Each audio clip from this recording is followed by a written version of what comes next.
جب مجھے ہوش آیا تو میں اپنے کمرے کے بیڈ پہ تھی۔ میری پھپھو، میرے والد میرے بیڈ پہ بیٹھے تھے، دونوں ہی پریشان تھے۔ مجھے ہوش میں دیکھ کے پھپھو کہنے لگی، عدن میرے بچے کیا ہوا تھا تمہیں؟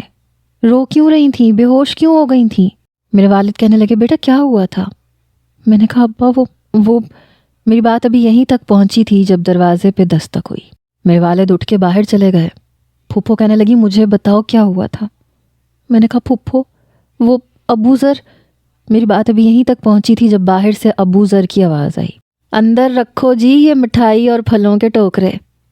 مجھے لگا جیسے میرا دل کسی نے مٹھی میں لے کے دبوچا ہو۔ بیٹا یہ سب کیا ہے؟ میرے والد کی آواز آئی۔ میں جلدی سے بیڈ سے نیچے اتری، مجھے دوپٹے تک کی ہوش نہیں تھی۔ میں تیزی سے کمرے سے نکل کے صحن میں چلی گئی، جہاں ابو ذر سفید شلوار قمیض پہنے اپنے انہی کزنز کو مٹھائی اور پھلوں کے ٹوکرے اندر رکھنے کو کہہ رہا تھا۔ اس کی والدہ اور والد بھی ساتھ آئے تھے۔ والدہ کے ماتھے پہ بل تھے، والد البتہ میرے والد کے گلے لگے۔ میری پھپھو یہ سب دیکھ کے حیران تھی۔ میرے والد بڑے تعجب سے انہیں دیکھ رہے تھے۔ آپ لوگ یہاں اور یہ سب؟ میرے والد سمجھ نہیں پا رہے تھے۔ ہمارے صحن میں مٹھائی اور پھلوں کے ٹوکرے رکھے ہوئے تھے۔ ہمارے ہاں جب بچے کا رشتہ طے ہو جائے تو لڑکی کے گھر خالی ہاتھ نہیں جاتے بھائی صاحب، ابو ذر کے والد نے کہا۔ رشتہ؟ کس نے رشتہ پکا کیا؟ آپ لوگ کیا کہہ رہے ہیں؟ میں آپ کی بات نہیں سمجھا۔ میرے والد حیران پریشان تھے۔ میری پھپھو بھی میرے والد کے برابر میں جا کے کھڑی ہو گئی۔ تبھی ابو ذر کی والدہ کہنے لگی، آپ لوگوں کے گھر مہمانوں کو بٹھانے کا رواج نہیں ہے کیا؟ بڑے تیکھے لہجے میں وہ بولی تھی۔ بھاری بھرکم جسامت کی مالک خاتون تھی۔ میری پھپھو ہکا بکا انہیں دیکھنے لگی۔ ابو ذر خود ہی اپنی والدہ کا ہاتھ پکڑ کے انہیں ڈرائنگ روم میں لے گیا۔ امی آپ یہاں بیٹھیں۔ آہستہ آہستہ سب لوگ ڈرائنگ روم میں چلے گئے۔ میں کسی پتھر کے مجسمے کی طرح وہیں صحن میں کھڑی رہی۔ اندر سے باتوں کی آوازیں آ رہی تھیں۔ بھائی صاحب آپ کی بات میں بالکل بھی سمجھ نہیں پا رہا، آپ لوگ یہاں کیوں آئے ہیں؟ میرے والد نے بات شروع کی۔ ارے اس میں سمجھنے سمجھانے والی بات کیا ہونی ہے بھلا؟ بس جی، جب بچوں نے ہی سب کچھ خود ہی طے کر لیا تو ہم تو بس رسماً دنیا داری نبھانے آئے ہیں تاکہ لوگوں کے سامنے عزت رہ جائے، ہماری بھی اور آپ کی بھی۔ ابو ذر کے والد نے جواب دیا۔ ابو آپ کن باتوں میں لگ گئے ہیں؟ میں نے آپ کو سمجھایا تھا کہ… او تو چپ کر ذرا، ابو ذر کی والدہ کی آواز گونجی۔ اپنے بیٹے کی بات انہوں نے مکمل ہی نہیں ہونے دی۔ پھر میرے والد سے کہنے لگی، بات یہ ہے کہ آپ کی لڑکی نے میرے لڑکے کے ساتھ محبت کی پینگیں بڑھائی ہیں، بڑے پیچے لڑائے ہیں۔ جب لڑکیوں کے ایسے طور طریقے ہوں تو یہ نتیجہ تو نکلتا ہی ہے۔ بلائیے اپنی بچی کو تاکہ میں اسے منگنی کی انگوٹھی بھی پہنا دوں۔ اور ہاں، شادی پورے 1 مہینے بعد اسی مہینے کی آخری جمعے کو ہوگی۔ اس کی والدہ نے تو جیسے بات ہی ختم کر دی۔ میری پھپھو کہنے لگی، بہن ہماری عدن ایسی نہیں ہے، آپ ہماری بیٹی پہ گھٹیا الزام لگا رہی ہیں اور ہمیں یہ رشتہ قبول بھی نہیں ہے۔ پھپھو کا یہ کہنا تھا کہ ابو ذر بول پڑا، پھپھو جی میری والدہ ذرا غصے کی تیز ہیں، ان کی باتوں کا برا مت منائے۔ عدن جی نے کچھ نہیں کیا جی، آج تک تو کبھی مجھ سے سیدھے منہ بات تک نہیں کی، بس مجھے وہ اچھی لگتی ہیں۔ میں جی بہت خوش رکھوں گا جی عدن جی کو، میرا وعدہ ہے آپ لوگوں سے۔ اور بھی جو جی چاہے وعدہ لے لیں جی، پر جی انکار نہیں سننے آیا میں۔ ابو ذر کی بات پہ میرے والد کہنے لگے، بیٹا دیکھو ہم لوگ یوں غیروں میں شادی نہیں کرتے، میری بیٹی کے رشتے کی بات کہیں اور چل رہی ہے۔ چاچا جی میں جانتا ہوں عدن کی بات کہیں نہیں چل رہی، آپ مجھے ٹالنے کی کوشش کر رہے ہیں۔ میں قسم کھا کے کہتا ہوں آپ کی بیٹی کو بہت خوش رکھوں گا، خدا کے لیے انکار نہ کیجیے گا۔ ارے بیٹا یہ کیا کر رہے ہو؟ میرے پیروں کے پاس سے اٹھو۔ وہ شاید میرے باپ کے پیروں میں بیٹھ گیا تھا۔ نہیں چاچا جی، جب تک آپ میرا رشتہ قبول نہیں کریں گے میں نہیں اٹھوں گا۔ بیٹا دیکھو یہ بری بات ہے، اٹھو بیٹا یہاں سے اٹھو، میرے والد نے ہچکچاتے ہوئے کہا۔ ارے بھائی صاحب یہ نہیں ٹلنے والا، آپ بیٹی کو بلائیں، ابو ذر کے والد نے کہا۔ لیکن بھائی صاحب آپ ہماری بات کو تو سمجھیں، ہمیں وقت تو دیں، میری پھپھو نے ہچکچاتے ہوئے کہا۔ ارے چھوڑیں بہن، پہلے بیٹی کو سنبھال کے رکھنا تھا نا، ہمارے لڑکے کو اپنی محبت کے جال میں اچھا پھنسایا ہے اس نے، اب یہ شریف ہونے کا ناٹک نہ ہی کریں تو بہتر ہے۔ پھر وہ خاتون باہر آئیں۔ میں ابھی تک بت بنی صحن میں ہی کھڑی تھی جب اس نے میری کلائی پکڑی اور ڈرائنگ روم میں لے جا کے بٹھا دیا۔ شاید اس وقت میں سوچنے سمجھنے کی صلاحیت سے قاصر ہو چکی تھی۔ کسی کٹی پتنگ کی طرح سے اس عورت کے ساتھ جا کے ڈرائنگ روم میں چلی گئی۔ میری پھپھو اور والد دونوں ہی تذبذب کا شکار تھے۔ میں کسی بے جان بت کی طرح سے صوفے پہ بیٹھ گئی۔ اس عورت نے ایک سرخ دوپٹہ میرے سر پہ رکھ دیا، میرے ہاتھ میں سونے کی انگوٹھی پہنا دی۔ میں نے ایک نظر اٹھا کے نہیں دیکھا کہ کون کون کھڑا ہے۔ میرے دماغ کی یہ حالت تھی کہ میں کچھ بھی سوچ نہیں پا رہی تھی، سوائے خوف کے میرے اندر اور کوئی دوسرا جذبہ نہیں تھا۔ سمجھ میں آ گیا تھا کہ وہ شخص مجھے اپنے علاوہ کسی اور کا نہیں ہونے دے گا۔ ابھی وہ میرے گھر والوں کے سامنے منت سماجت کر رہا تھا، کل کو وہ دھمکیوں اور بدماشیوں پہ اتر آتا۔ میرے والد اور میری پھپھو ویسے ہی ان چیزوں سے گھبراتے تھے۔ لو جی، آپ کی بیٹی ہمارے بیٹے ابو ذر کی امانت ہو گئی، اس مہینے کے آخری جمعے نکاح اور رخصتی کروا کے ہم لے جائیں گے۔ پھر وہ خاتون کہنے لگی، دیکھو بہن، سامان اور جہیز تو ہمیں نہیں چاہیے، لیکن میری برادری میں بڑی عزت ہے اور ابو ذر میرا چھوٹا اور لاڈلا بیٹا ہے، اس لیے شادی میں نے دھوم دھام سے کرنی ہے، بارات کے سامنے اچھا کھانا رکھنا بس۔ وہ عورت اور کیا کیا کہہ رہی تھی کیا نہیں، میرا دماغ سن تھا۔ سب لوگ آہستہ آہستہ جا چکے تھے۔ میری پھپھو تو سر پکڑ کے بیٹھ گئیں، میرے والد بھی چپ تھے۔ پھر مجھ سے کہنے لگی، عدن تجھے ذرا شرم نہ آئی؟ تجھے یہ بگڑا ہوا گنڈا بدماش ہی ملا تھا دل لگانے کے لیے، اس سے منگنی کرنا چاہتی تھی تو؟ میں خالی خالی آنکھوں سے اپنی پھپھو کو دیکھ رہی تھی۔ میرے والد کہنے لگے، چپ ہو جاؤ تم سریا، میرا دل نہیں مانتا کہ میری بیٹی اتنا بڑا قدم اٹھا سکتی ہے۔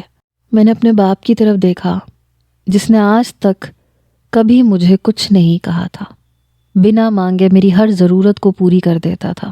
آج بھی بنا کہے سمجھ گیا تھا کہ میں ایسا قدم کبھی نہیں اٹھا سکتی۔ میری پھپھو کہنے لگی، بھائی صاحب آپ نے اسے بہت سر چڑھا لیا، دیکھا نہیں اس لڑکے کی ماں کتنا سنا رہی تھی، ہائے ہائے کیا کیا خواب نہ دیکھے تھے اس کے لیے، مجھے نہیں پتا تھا کہ یہ ایک گنڈے پہ دل ہار بیٹھی۔ انکار کا تو سوال ہی پیدا نہیں ہوتا جب اپنا ہی سکہ کھوٹا نکلے۔ میں چپ چاپ کھڑی ہو گئی، مرے مرے قدموں سے ڈرائنگ روم سے باہر نکل آئی۔ میرے سر پہ دیا ہوا دوپٹہ گر چکا تھا، میں اپنے کمرے میں آ کے خود کو بند کر چکی تھی۔ آپ تو جی اسی دن میری ہو گئی تھی جس دن میرا دل آپ کے نام پہ پہلی بار دھڑکا تھا۔ اس کی آواز میرے کانوں میں گونج رہی تھی۔ میری پتھر آنکھوں سے آنسو بہنے شروع ہو گئے۔ کتنی دعائیں مانگی تھی میں نے کہ میرا ہمسفر ایک شریف انسان ہو، پھر میری دعا قبول کیوں نہیں ہوئی؟ کیا میں اتنی بری تھی کہ دعا رد ہو جاتی اور میری قسمت اس کے ساتھ جڑ جاتی؟ میں نے تو آج تک کبھی مکھی تک نہیں ماری تھی، کسی کو تکلیف نہیں دی تھی۔ اگر کبوتر زخمی پاؤں لے کے ہمارے چھت کی منڈیر پہ بیٹھتا تھا تو میں اس کے پاؤں میں لگا زخم دیکھ کے تڑپ جاتی تھی، فوراً اسے پکڑ کے دوا لگاتی تھی۔ 1 گھنٹہ اس کے زخم کو یاد کر کے میرا دل دکھتا رہتا تھا۔ مجھے نہیں یاد کہ میں نے کبھی کسی کو کوئی تکلیف دی تھی۔ کیا میں ایسے بدماش کو ڈیزرو کرتی تھی؟ کیا یہ تھی میری قسمت؟ میری آنکھوں سے آنسو بہے چلے جا رہے تھے۔ اگر میں انکار کرتی، اپنی پھپھو اور اپنے باپ کو سچ بتاتی، تو ہوتا یہ کہ پورے محلے میں تماشا سا بن جاتا۔ جس نے اپنے ماں باپ کی نہ سنی وہ میرے ماں باپ کی کیا سنتا؟ دھمکیوں پہ، بدماشی پہ اتر آتا۔ کیا خبر میرے باپ کو گولی سے ہی نہ مار دیتا، کیونکہ جب مارنے پہ آتا تھا تو اندھا دھند مارتا تھا بنا دیکھے۔ مجھے لگ رہا تھا میرا دل بیٹھنا شروع ہو گیا ہے، گھٹن کا احساس بڑھنے لگا تھا۔ اگلے روز میرا پیپر تھا اور میری کوئی تیاری نہیں تھی۔ تیاری کر کے کرتی بھی کیا؟ قسمت تو وہیں پھوٹنی تھی۔ میں پیپر دینے گئی تو افیرہ مجھے کینہ توز نظروں سے دیکھ رہی تھی۔ پیپر دینے کے بعد میرے پاس آئی، میرا ہاتھ پکڑ کے انگوٹھی دیکھنے لگی۔ تو پہن لی تو نے اس کے نام کی انگوٹھی؟ میں نے اپنا ہاتھ کھینچا۔ میں نے کہا، تو نے ہی کہا تھا کہ تھپڑ مار دے۔ 1 تھپڑ مارا، اس نے انگوٹھی پہنا دی۔ میری آنکھوں سے ابھی بھی آنسو بہے جا رہے تھے۔ کہنے لگی، چل چھوڑ ان باتوں کو، تیری قسمت میں وہی تھا، اس لیے بن مانگے ہی مل گیا۔ میرے وظیفے بھی کام نہ آئے اب تو ویسے بھی ہمارے خاندان کی ہونے والی ہے۔ وہ مسکرا رہی تھی۔ میں نے کہا مجھے نہیں ہونا، ایسا کر ایک وظیفہ اور شروع کر دے کہ میں مر جاؤں۔ میری بات سن کے اس نے گہری سانس لی، پھر اپنے ہاتھ سے میرے آنسو صاف کیے۔ چل اب چپ بھی کر جا، میرے آنسو کون سے کام آ گئے اس پتھر دل کو نرم کرنے کے لیے جو تیرے کام آئیں گے۔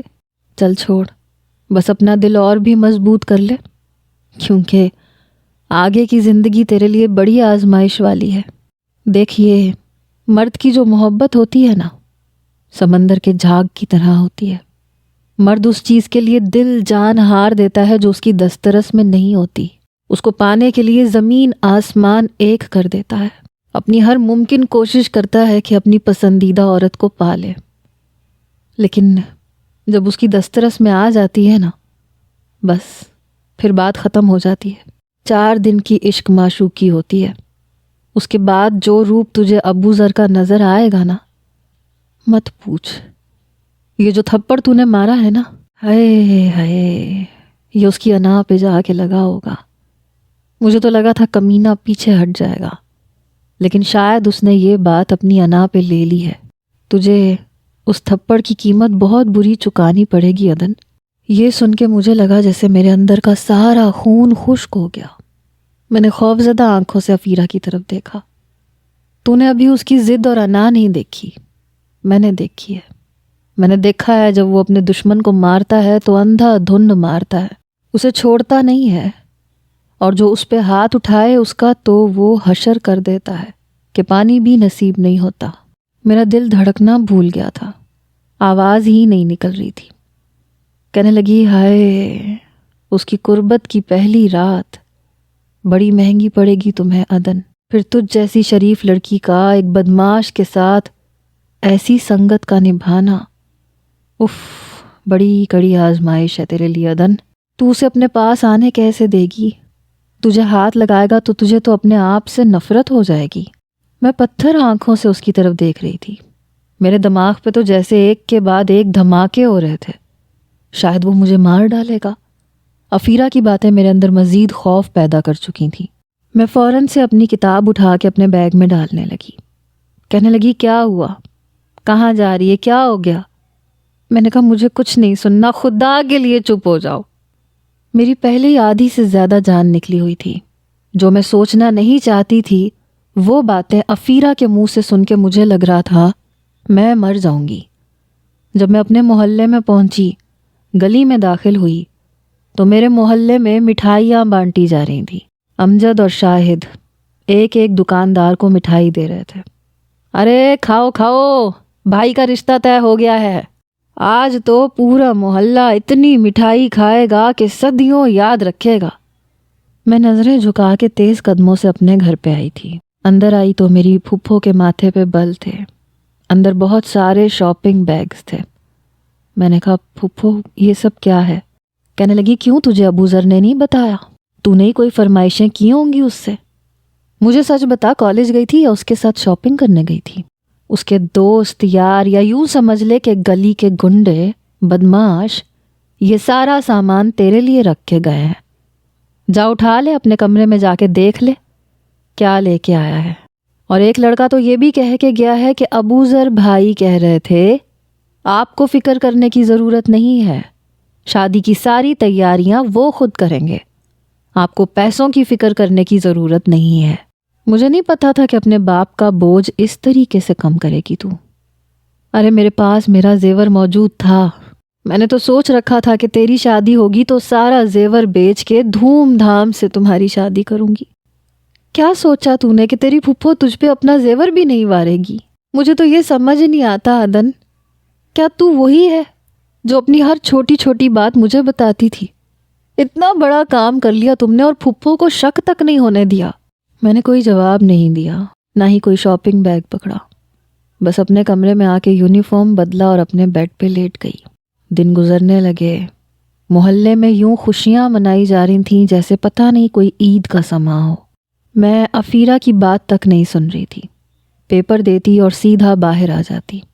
وہ مجھے پکارتی رہ جاتی پر میں نے اس کی باتیں سننا چھوڑ دی تھی۔ آئے روز میرے گھر میں فینسی کپڑے، جوتے، میک اپ اور نہ جانے کیا کیا آ رہا تھا، یہاں تک کہ عروسی لباس تک آ چکا تھا۔ میرا آخری پیپر بدھ والے دن تھا اور 2 دن کے بعد شادی تھی۔ جیسے ہی میں نے پیپر دیا، باہر آنے لگی، اس نے میری کلائی پکڑ لی، کہنے لگی جان سے مار ڈالے گا وہ تجھے، غصے کا بہت تیز ہے، ابھی بھی وقت ہے عدن۔ میں وہیں کھڑی ہو گئی، وہ بھاگتی ہوئی میرے پاس آئی تھی، میرے سامنے آ کے کھڑی ہو گئی تھی۔ ابھی بھی وقت ہے تیرے پاس؟ میں نے کہا کیا وقت ہے، کیا کر سکتی ہوں میں، بس 2 دن رہ گئے ہیں۔ کہنے لگی عدن میں تجھ سے کب سے کہہ رہی ہوں، وہ تیری زندگی کو جہنم بنا کے رکھ دے گا۔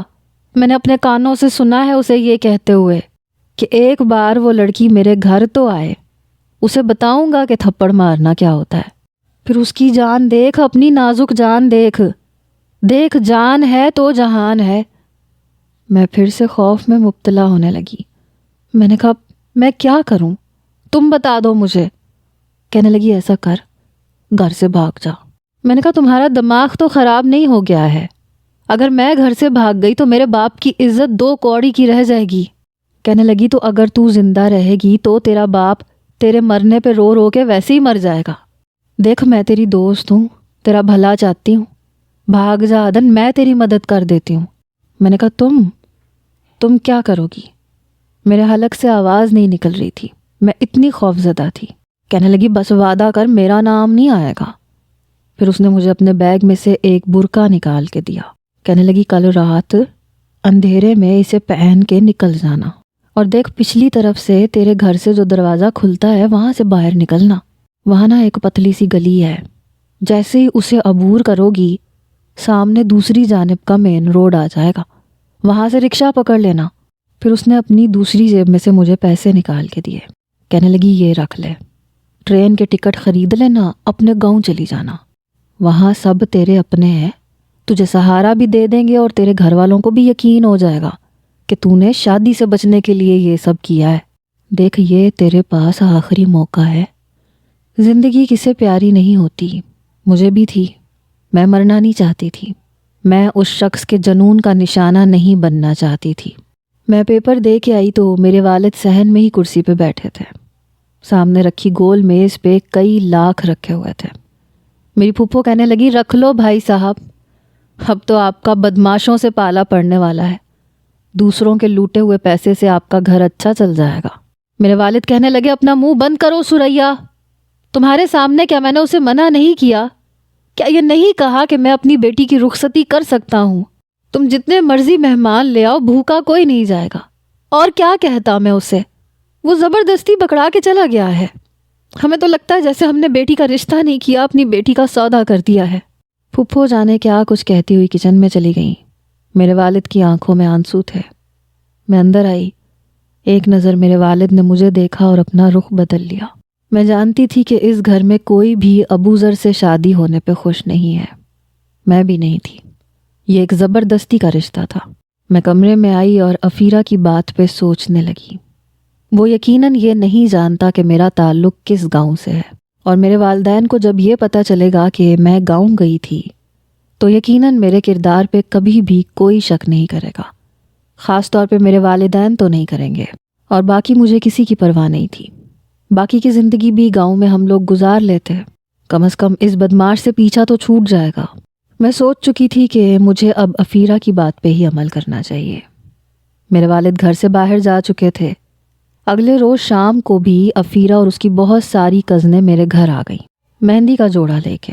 میری پھپھو اسے دیکھ کے حیران تھی، کہنے لگی تم یہاں؟ کہنے لگی تو اور کیا، ارے ہم تو لڑکے والے ہیں نا۔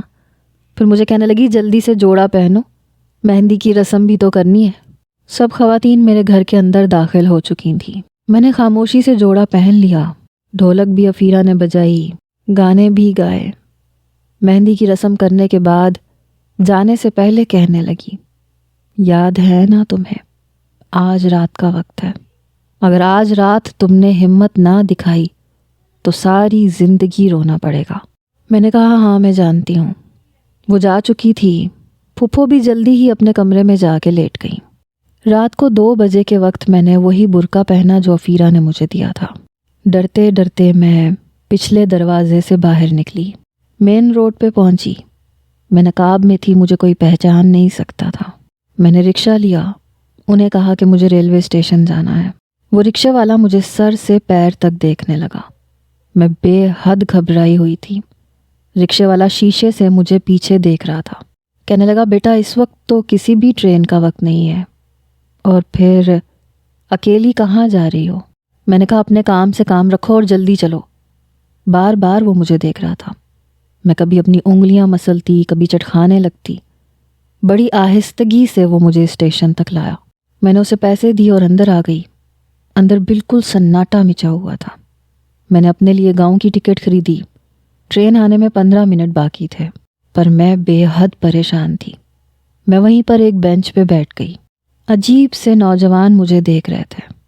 کچھ نشے کے سگریٹ پی رہے تھے، نشے سے جھوم رہے تھے۔ ویسے بھی وہ مشہور شہر کا اسٹیشن تو تھا نہیں کہ وہاں دکانیں بنی ہوتی یا رونق ہوتی۔ میرا دل بے حد گھبرا رہا تھا۔ ان میں سے کچھ سگریٹ پیتے نوجوان لڑکھڑاتے قدموں سے میرے بینچ کے پاس آ کے رک گئے۔ کہنے لگے سونےو کدھر جا رہے ہو؟ وہ بھی کلے کلے۔ وہ دونوں نوجوان نشے میں ڈوبے ہوئے تھے۔ دونوں ہی میرے دائیں بائیں بیٹھ گئے۔ ایک کہنے لگا بنا سامان کی لڑکی اگر بینچ پہ بیٹھی ہو، ٹرین کا انتظار کرتی ہو تو کمال تو جانتا ہے نا کیا چکر ہوتا ہے۔ دوسرا ہنستے ہوئے کہنے لگا گھر سے بھاگی ہوئی لڑکی ہوگی، عاشق کا انتظار کر رہی ہوگی۔ اس سے پہلے کہ میں اس بینچ سے اٹھتی، ان میں سے ایک نے میری کلائی پکڑ لی۔ ارے عاشق کے ساتھ رات گزارنے سے پہلے ہمیں بھی خوش کر دو۔ میں نے کہا میرا ہاتھ چھوڑو ورنہ میں شور مچا دوں گی۔ میرے حلق سے آواز ہی نہیں نکل رہی تھی۔ میں بزدل قسم کی لڑکی تھی۔ دوسرا کہنے لگا ہاں تو شوق سے مچاؤ شور، اس اندھیرے میں کوئی تمہاری پکار سننے والا نہیں ہے۔ جس نے میری کلائی پکڑی تھی وہ کہنے لگا چل چل، اس سے پہلے کوئی یہاں آئے اسے یہاں سے لے جاتے ہیں۔ میں اپنا ہاتھ چھڑوانے لگی۔ میں نے کہا چھوڑو مجھے، کوئی ہے پلیز بچاؤ۔ کہنے لگا گھر سے بھاگنے سے پہلے نہیں سوچا تھا؟ ارے ایک بار لڑکی گھر کی دہلیز سے نکلی تو بس سمجھو کہ اس کی عزت ختم ہو گئی۔ ایسی لڑکیاں ہی تو ہمارے لیے مفت کا سامان ہوتی ہیں، اور مفتا کوئی نہیں چھوڑتا۔ میں نے کہا میرا ہاتھ چھوڑو خدا کے لیے۔ میں رونے لگی، بچاؤ بچاؤ کہنے لگی، لیکن وہ دونوں نوجوان مجھے بازو سے پکڑ کے گھسیٹ کے نہ جانے کہاں لے کے جا رہے تھے۔ وہاں بالکل اندھیرا تھا۔ اسٹیشن پہ ہی ایک کمرہ بنا ہوا تھا۔ ان میں سے ایک نوجوان اس کا دروازہ کھولنے لگا۔ تبھی ایک گھونسا اس نوجوان کے منہ پہ پڑا۔ وہ دور جا کے گرا۔ جب میں نے سامنے دیکھا تو میرے ہوش اڑ کے رہ گئے۔ سامنے ابو ذر کھڑا تھا، بے حد غصے میں۔ اسے دیکھتے ہی دوسرے نوجوان نے میرا ہاتھ چھوڑا اور بھاگ گیا۔ وہ نوجوان جو زمین پہ گرا تھا وہ بھی اٹھ کے بھاگ گیا۔ ابے سالو بھاگتے کہاں ہو تم لوگ؟ میں چھوڑوں گا نہیں تمہیں۔ میں بھی ڈر کے بھاگنے لگی تو 2 قدم تیز اٹھا کے اس نے میری کلائی پکڑ لی۔ اے لڑکی بھاگ کے کہاں جا رہی ہو؟ شاید اس نے مجھے پہچانا نہیں تھا، ورنہ وہ میرا نام لیتا۔ میں نے کہا میرا ہاتھ چھوڑو، مجھے جانے دو۔ میری آواز سن کے اس نے زیرک نظروں سے مجھے دیکھا۔ کہنے لگا کون ہو تم؟ میں اپنا ہاتھ اس سے چھڑوانے لگی۔ کہنے لگا تمہیں میرے محلے سے کسی نے نکل کے بھاگتے ہوئے دیکھا ہے؟ میرے محلے کی لڑکی ہو کے تم نے بھاگنے کی جرت کی تو کی کیسے؟ سچ بتاؤ کون ہو تم اور کس عاشق کو بلایا ہے تم نے؟ میں اپنا ہاتھ چھڑوائے جا رہی تھی، لیکن اس کی گرفت سے میرا ہاتھ چھڑوانا میرے لیے ناممکن سی بات تھی۔ وہ مجھے باہر لے کے آیا جہاں پہ ایک جیپ کھڑی تھی جو اکثر وہ آنے جانے کے لیے استعمال کرتا تھا۔ ساتھ میں وہ رکشے والا بھی تھا۔ اسے دیکھ کے میرے ہوش اڑے۔ وہ رکشے والا کہنے لگا ہاں ابو ذر بھائی، یہی تھی وہ لڑکی، آپ کے علاقے سے ہی نکلی تھی۔ ابو ذر کہنے لگا اچھا کیا تم نے فون کر کے بتا دیا۔ میں اندر ہی اندر اپنی قسمت کو رو رہی تھی۔ اس نے مجھے جیپ کی فرنٹ سیٹ پہ بیٹھنے کے لیے کہا اور بڑے غضبناک لہجے میں کہا، پھر خود بھی فرنٹ سیٹ پہ بیٹھ گیا۔ کہنے لگا بتاؤ کس گھر سے نکلی ہو تم؟ میں نے کوئی جواب نہیں دیا۔ میں رونے لگی۔ کہنے لگا جس کی خاطر نکلی ہو نا، اسے تو میں ویسے بھی زندہ نہیں چھوڑوں گا۔ اگر تم نے شرافت سے نہیں بتایا تو یاد رکھنا جان سے میں تمہیں بھی مار دوں گا۔ میرے محلے سے آج تک کسی لڑکی نے یہ جرت نہیں دکھائی کہ گھر سے بھاگنے کی غلطی کرے۔ میں نے کہا تم میری جان کیوں نہیں چھوڑ دیتے؟ میری بات پہ وہ پھر مجھے غور سے دیکھنے لگا، پھر اس نے میرا نقاب پکڑ کے اتار دیا۔ مجھے دیکھ کے اس کی آنکھوں میں حیرت اتری، بے یقینی سے کہنے لگا، عدن جی آپ؟ میں نے اپنا رخ بدل لیا۔ بڑی تیز رفتاری سے اس نے اپنی جیپ چلائی، لیکن مجھے گھر پہ نہیں اتارا تھا، پتہ نہیں کہاں لے گیا۔ شاید اس کا ڈیرا تھا، خالی میدان تھا جہاں بس ایک کمرہ بنا ہوا تھا۔ وہاں اس کے سارے کزن اور آوارہ لڑکے موجود تھے۔ گاڑی کچھ پیچھے کھڑی کی اور نقاب میری گود میں پھینکا، کہنے لگا پہنو اسے۔ میں نے وہ نقاب پہن لیا۔ جیسے ہی وہ ڈیرے کے اندر داخل ہوا، لڑکے کہنے لگے ابو ذر کس کے گھر کی لڑکی ہے، ہمیں بتاؤ، ہم اس کے باپ کو بلاتے ہیں۔ وہ کہنے لگا نہیں کسی کو نہیں بلانا، تم لوگ جاؤ یہاں سے، جب میں فون کروں تب آنا۔ وہ سب حیران تھے۔ امجد کہنے لگا ہم کیوں جائیں، کون ہے یہ لڑکی؟ ابو ذر کہنے لگا تم سے کہا نا، جاؤ یہاں سے، سوال پوچھنے کا حق میں نے آج تک کسی کو نہیں دیا۔ سب لوگ وہاں سے گاڑیوں میں بیٹھ کے چلے گئے۔ تب وہ نیچے اترا، میری کلائی بڑی زور سے پکڑی، مجھے گاڑی سے نیچے اتار کے وہ اس کمرے میں لے گیا جہاں صرف ایک کرسی پڑی تھی۔ جا کر مجھے اس نے اسی کرسی پہ بٹھا دیا اور کمرہ بند کر دیا۔ میں فوراً سے کھڑی ہو گئی۔ میں نے کہا دروازہ کیوں بند کیا ہے؟ کہنے لگا ایک دم چپ۔ بے تحاشا غصے میں تھا۔ اپنے ہونٹوں پہ انگلی رکھ کے اس نے مجھے چپ رہنے کا اشارہ کیا، کہنے لگا بیٹھو کرسی پہ۔ وہ بے تحاشا غصے میں تھا۔ میں سانس لینا بھی بھول گئی تھی۔ میں چپ چاپ کرسی پہ بیٹھ گئی۔ کہنے لگا میں سوچ بھی نہیں سکتا تھا، میں سوچ بھی نہیں سکتا تھا۔ دوسری بار اس نے لفظ جما جما کے کہا کہ آپ ایسی حرکت کریں گی۔ پھر کہنے لگا نہیں نہیں عدن جی، آپ کچھ بھی کر سکتی ہو مگر گھر سے بھاگ نہیں سکتی۔ پھر میرے پاس آ کے گھٹنوں کے بل زمین پہ بیٹھ گیا۔ اس کی غضبناک آنکھوں کے سامنے میری بولتی بند ہوئی۔ کہنے لگا بتاؤ کس نے مشورہ دیا تھا بھاگنے کا؟ میں نے کہا کہ کسی نے نہیں۔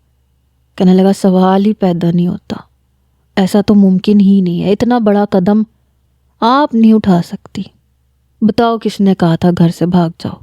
میں پوری کی پوری کانپ رہی تھی کہ کسی نے نہیں کہا تھا، میں خود، میرا یہ کہنا تھا کہ وہ دھاڑتے ہوئے کہنے لگا جھوٹ مت بولو مجھ سے، میں جان نکال لوں گا تمہاری۔ آخری بار بہت پیار سے پوچھ رہا ہوں، بتاؤ کس کے کہنے پہ بھاگی تھی؟ میں نے کہا مجھے نہیں کرنی تھی تم سے شادی، کوئی راستہ نہیں چھوڑا تھا تم نے۔ وہ کہنے لگا پھر بھی آپ بھاگ نہیں سکتی، اتنا تو میں بھی جانتا ہوں، اتنی جرت آپ کبھی کر ہی نہیں سکتی عدن جی، اگر سچ نہیں بتاؤ گی نا تو ماں قسم کچھ بھی کر جاؤں گا۔ آپ نے بھاگنے کا سوچا تو سوچا کیسے؟ پتا نہیں تھا کہ کل کس کے ساتھ نکاح ہونے والا ہے؟ میں نے کہا اسی لیے بھاگ رہی تھی۔ پھر میں نے اپنے ہاتھ جوڑ دیے، خدا کے لیے بخش دو مجھے۔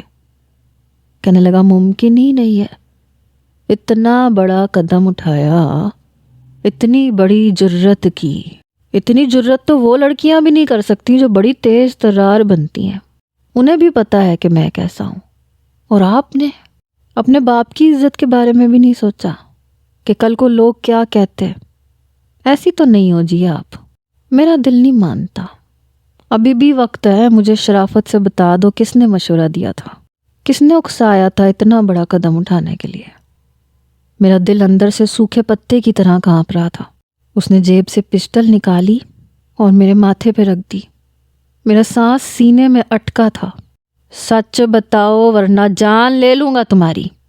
میری منگیتر ہوتے ہوئے بھاگنے کا سوچا تو سوچا کیسے؟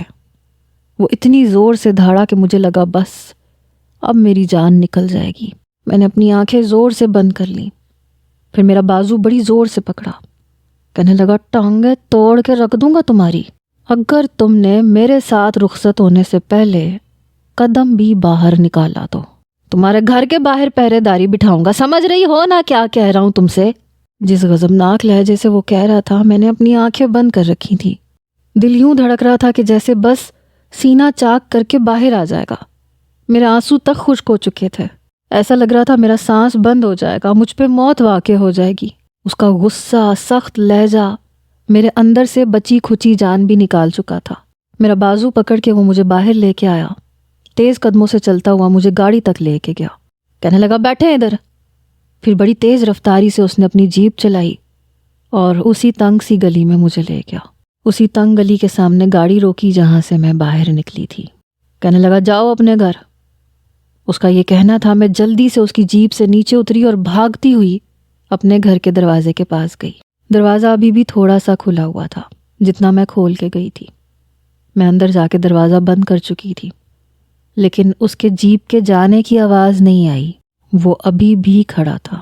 میں اپنے کمرے میں آ کے دروازہ بند کر کے پھوٹ پھوٹ کے رونے لگی۔ جب قسمت ہی ساتھ نہ دے تو انسان 1000 کوشش کر لے، خلاصی نہیں پا سکتا۔ صبح تک مجھے تیز بخار چڑھ چکا تھا۔ پھپھو کہنے لگیں کچھ دیر میں بیوٹیشین گھر آنے والی ہے، یہاں تم بخار چڑھا کے بیٹھ گئی ہو۔ تمہارے بابا نے گاؤں کے کئی بزرگوں کو بھی شادی پہ بلایا ہے، وہ لوگ بھی بس پہنچنے والے ہوں گے۔ ہماری برادری کے بھی کئی لوگ آ رہے ہیں، یہ ناشتہ کرو اور دوائی کھا لو۔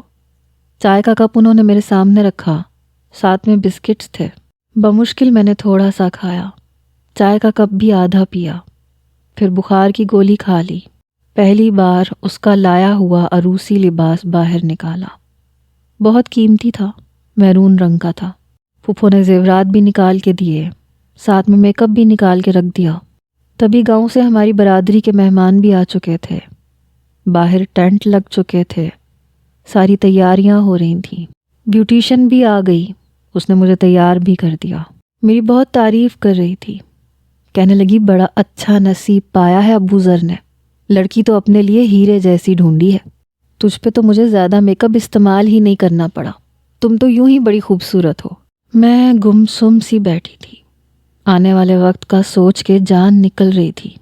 بیوٹیشین جب چلی گئی تو میری پھپھو اندر آئی، کئی 1000 کے نوٹ میرے سر سے وارے۔ اللہ نظر بد سے بچائے، ماشاء اللہ سے بہت روپ چڑھا ہے تمہیں۔ گاؤں کی کئی خواتین نے آ کے میری تعریف کی۔ سب کچھ بے معنی سا لگ رہا تھا میں کوئی بے زبان جانور ہوں جس کا سودا کیا گیا ہے۔ کچھ دیر بعد ڈھول کی آواز پہ پتہ چلا کہ بس اب قربانی کا وقت آ چکا ہے۔ بہرحال نکاح کے وقت میری پھپھو البتہ ضرور روئی تھیں، پر میری آنکھوں سے آنسو بھی نہیں نکلے تھے، شاید خشک ہو چکے تھے۔ ایجاب و قبول کے بعد میں نے کانپتے ہاتھوں سے سائن کیا، پھر پین کو وہیں پھینک دیا۔ کچھ دیر بعد میری پھپھو نے میرے سامنے کھانا لا کے رکھا، کہنے لگیں کچھ کھا لو، اس کے بعد بخار کی گولی کھا لینا۔ میں نے کہا مجھے بھوک نہیں ہے اور گولی کھانے کی بھی ضرورت نہیں ہے۔ بہرحال رخصتی کے وقت میرے والد میرے کمرے میں آئے، مجھے اپنے ساتھ باہر لے کے گئے۔ میرا ہاتھ ابو ذر کے ہاتھ میں دینے سے پہلے میرا سر اپنے کندھے پہ رکھا، رونے لگ گئے۔ میرا ہاتھ برف کی مانند سرد تھا۔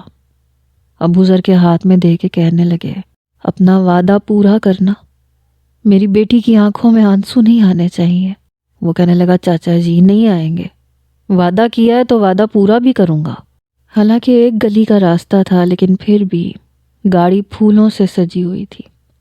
اس میں بیٹھ کے جب میں دوسری گلی میں پہنچی تو بڑے انار جلائے گئے، فائرنگ کی گئی، اتنی کہ پورے محلے میں آواز گونجی تھی۔ ظاہر ہے بدماش کی شادی تھی، بدماش کی شادی ہو اور گولیاں نہ چلیں، یہ کیسے ممکن تھا؟ مجھے گاڑی سے نیچے اس کی کزنوں نے اتارا تھا۔ دروازے پہ پہنچی تو ہاتھ پھیلا کے راستہ افیرہ نے روکا، کہنے لگی ایسے کیسے اندر جانے دوں، چل پیسے نکال۔ بڑے آرام سے بات کری تھی جیسے کچھ ہوا ہی نہ ہو۔ مجھے تو لگا تھا وہ شادی پہ آئے گی ہی نہیں، اس کے تو ارمانوں کا خون ہوا تھا، لیکن مسکرا رہی تھی۔ ابو ذر کہنے لگا ہاں آج تو میرے من کی مراد پوری ہوئی ہے، آج تو جو مانگے گی میں تجھے دوں گا، بتا کتنے پیسے چاہیے۔ کہنے لگی یا تو وہ دے جو میں مانگوں، یا پھر جیب میں پیسے ہیں تو وہ دے کے چلا جا، دو باتیں ایک ساتھ نہ کر۔ کہنے لگا کیا چاہیے تجھے؟ وہ ہنسنے لگی، اگر بتا دیا تو تیری بیوی کو برا لگ جائے گا کہ مجھے کیا چاہیے، تو ایسا کر جیب میں جو ہے بس وہی دے دے۔ اس نے جیب سے بٹوا نکالا اور پورے کا پورا افیرہ کے ہاتھ پہ رکھ دیا، پھر میرا ہاتھ پکڑ کے مجھے اندر لے آیا، لیکن فوراً سے افیرہ نے اس کے ہاتھ سے میرا ہاتھ الگ کیا۔ کہنے لگی تیری دلہن کو کمرے میں لے کے جاتی ہوں۔ میرا ہاتھ پکڑ کر وہ گھر کے اندر مجھے لے گئی۔ کافی بڑا گھر تھا لیکن پرانے طرز کا بنا ہوا تھا۔ ایک کمرے میں لے جا کے اس نے مجھے بٹھا دیا جو پھولوں سے سجا ہوا تھا۔ میرے ہاتھ برف کی مانند ٹھنڈے تھے اور جسم بخار کی حدت کی وجہ سے گرم۔ مجھے بیڈ پہ بٹھا کے کہنے لگی، بہت مبارک ہو تجھے، تیری یہ آزمائش بھری زندگی۔ پھر کہنے لگی، یہ پستے بادام والا دودھ رات کو سونے سے پہلے ابو ذر کو ضرور پلا دینا، یا ایسے کرنا کہ آدھا تو پی لینا، کیونکہ شامت تو تیری آنی ہے، اس سے زیادہ تجھے اس کی ضرورت ہے۔ میں نے دیسی گھی بھی ڈال دیا تھا۔ پھر پورے کمرے کو دیکھنے لگی، ٹھنڈی آہیں بھرنے لگی، کہنے لگی، چل جاتی ہوں میں، کیونکہ جتنا وہ بے صبرا ہے نا زیادہ انتظار نہیں کرے گا، صبح تک اگر تم بچ گئیں تو ملاقات ہوگی۔ یہ کہہ کے وہ دروازہ بند کر کے چلی گئی۔ وہ شاید واقعی میں بے صبرا تھا۔ 10 منٹ بھی نہیں گزرے تھے جب کمرے کا دروازہ کھلا اور میں نے اپنی آنکھیں بند کر لیں کیونکہ وہ